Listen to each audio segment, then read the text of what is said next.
North Korea's Kim Jong-un sends chilling warning to enemies with simulated nuclear assault over 1.4 million citizens ready to fight. World leaders gather in London to bring Putin to justice for Ukraine war crimes. ICC issues arrest warrant. Xi Jinping's shocking move offers to help Putin solve Ukraine crisis. ICC arrest order ignored. Kim Jong-un threaten USA? China trying to end war in Ukraine? Let's answer on these questions in this video. Kim Jong-un has directed his troops to prepare for an instantaneous and overpowering nuclear retaliation against his foes. The North Korean leader accused the U.S. of conducting hostile military exercises with South Korea. He cautioned that North Korea was prepared to launch within a few hours of ordering his own directed military maneuvers, which encompassed launching a ballistic missile with a simulated nuclear warhead. Jong-un proclaimed that the exercises enhanced the military's tangible warfare competence and underscored the necessity to guarantee its readiness posture for any impending nuclear conflict that the country might have to implement against its adversaries. The North Korean leader was joined by his 9-year-old daughter Kim Joo-ae during the missile trials. This continued a trend that prompted conjecture that the young girl is being groomed to succeed the hereditary isolationist realm. On Monday, state media KCNA declared that the missile launch and concurrent military drills on Saturday and Sunday were intended to reinforce North Korea's combat deterrence and nuclear retaliation capability. He specifically alluded to the reckless and hostile actions of his adversaries, specifically the U.S. and South Korea. According to KCNA, during the drills, a ballistic missile furnished with a simulated nuclear warhead traveled 500 miles and struck a target at a height of 800 meters as part of a hypothetical tactical nuclear assault.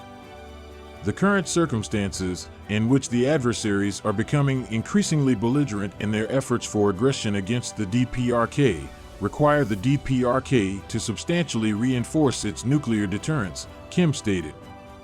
Kim was using the abbreviation of his country's official name, the Democratic People's Republic of Korea. He further added that the DPRK's nuclear force will strongly prevent, manage, and curb the enemy's rash actions and provocations with its elevated war preparedness and carry out its crucial mission without hesitation in the event of any undesirable situation.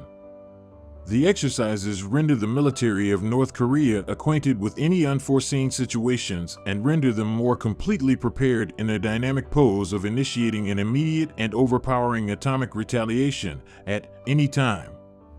As per KCNA, more than 1.4 million North Koreans have offered to serve or re-enlist in the armed forces to combat Seoul and Washington, an increase from about 800,000 announced by a state newspaper just 2 days before. On Sunday, South Korea and Japan announced the launch of a North Korean short-range ballistic missile off the eastern shore, the most recent of a series of missile tests in current weeks. Missiles were fired on Tuesday, Thursday, and once again on the weekend.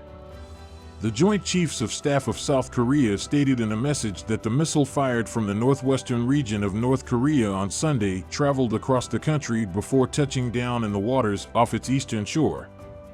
It added that the military of South Korea has boosted its vigilance stance and is always ready in close collaboration with the United States. UK hosts crunch talks on Putin war crimes investigation. Justice ministers from around the world are convening in London to deliberate on aid for the inquiry into acts of aggression in Ukraine. The International Criminal Court, ICC, has released an arrest warrant for Russian leader Vladimir Putin, accusing him of being personally responsible for the kidnapping of children.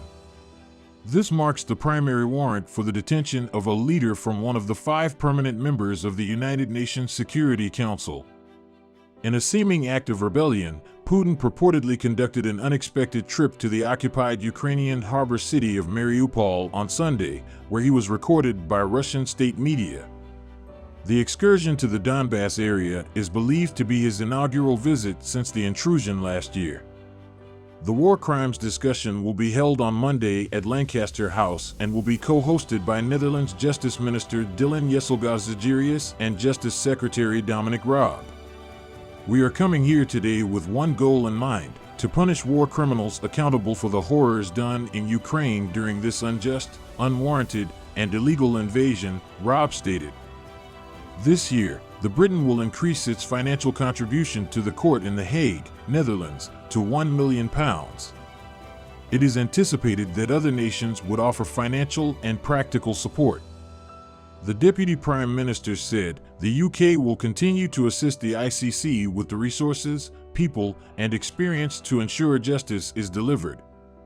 More funding has also been given for digital training for investigators to catch war criminals, more UK expert staff, and psychological assistance for crime victims and witnesses. Currently, Raab is awaiting the results of an investigation into claims that he was bullied while serving as a government minister. Xi Jinping, the president of China, has called for a logical path out of the Ukraine issue but has conceded that finding a solution will not be simple. He is scheduled to arrive in Moscow later on Monday for discussions. Xi stated that conversations might be based on China's 12-point plan for a political settlement released last month in an article for the Russian daily Rossiyskaya Gazeta. The text acts as a constructive component in neutralizing the impact of the crisis and advancing a political settlement, Xi wrote, according to a Reuters translation of the article. Simple answers do not exist for complex issues. Xi continued by saying that the paper, as much as feasible, captured the opinions of the entire world. Since Putin deployed Russian soldiers into Ukraine in February 2022, when Xi is visiting Moscow, Beijing has positioned itself as a neutral party, despite having reiterated its close connections to its northern neighbor.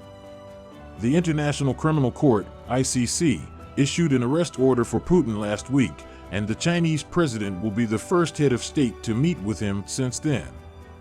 Just before Putin launched his forces into Ukraine, the presidents of China and Russia met and agreed to a no-limits alliance.